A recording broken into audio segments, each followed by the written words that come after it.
thought I'd get one more movie in before going to bed. So tonight's movie was 1943's The North Star, which is directed by Milestone, who did obviously All Quiet on the Western Front, etc., of Mice and Men, several great films, and was written by the one and only Lillian Hellman.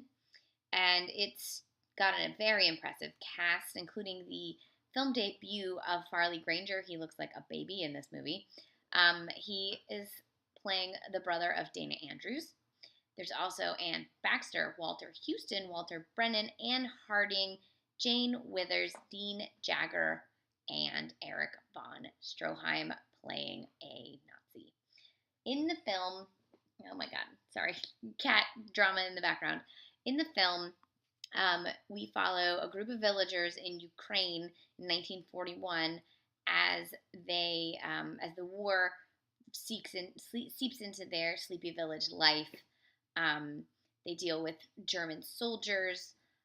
Several of the men of the village, young men mostly, have gone off to become soldiers.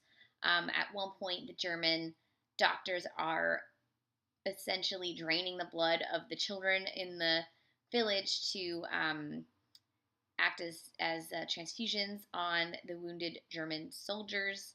And eventually, the Ukrainian villagers stage a armed uprising against them. This film is notable for several reasons. One, it was included in the original cut from 1943, which is the same year as Casablanca. It was very much pro-Soviet propaganda and had a lot to say about the values and wonderfulness of collective farming without really knowing much about what was happening in the Soviet Union during the war. HUAC used this film as an example of 3 very pro-Soviet films made at the time, including Warner Brothers' Mission to Moscow and MGM's Song of Russia. It was recut in the 50s to be a little less pro-Soviet and then re-released. It was nominated for 6 Academy Awards, including Art Direction, Cinematography by James Wong Howe, Music by Aaron Copland, Sound Recording, Special Effects, and Lillian Hellman for her screenplay. The set design, although he was not nominated, was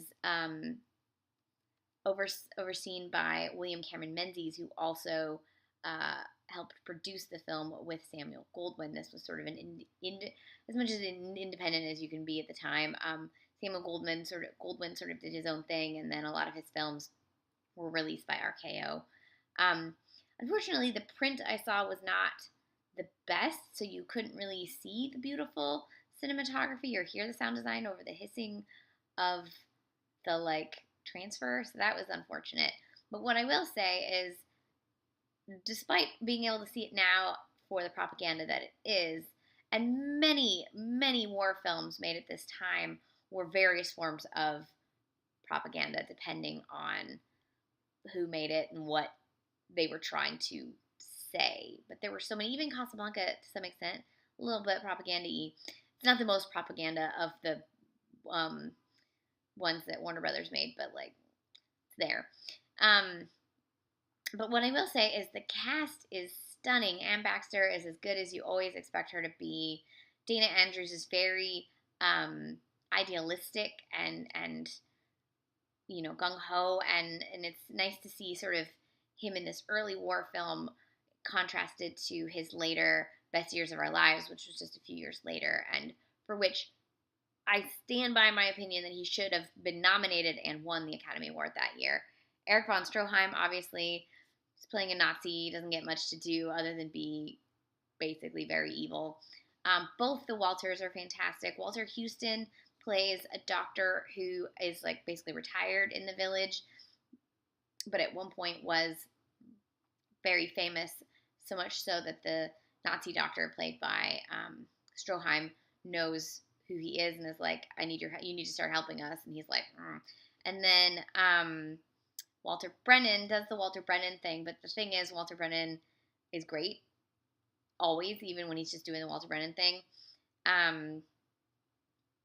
Farley Granger looks like a baby in this movie. He has really good chemistry with Anne Baxter. Jane Withers is one of the standout performances as a girl who's just sort of trying to do her best to keep everyone going and to help all the families, and is finding herself sort of cracking under the pressures and terror of war. And so are all the women who can't go and fight, and yet they are seeing the horrors of war, not just by dead soldiers, but by the way in which the innocent villagers are treated, and they feel helpless, and like there's nothing much they can do because that's not, they can't join the war. It's an interesting film. I think definitely an oddity.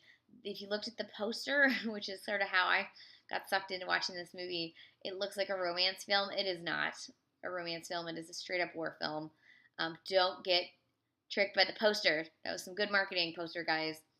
So anyways, this is the North Star from 1943.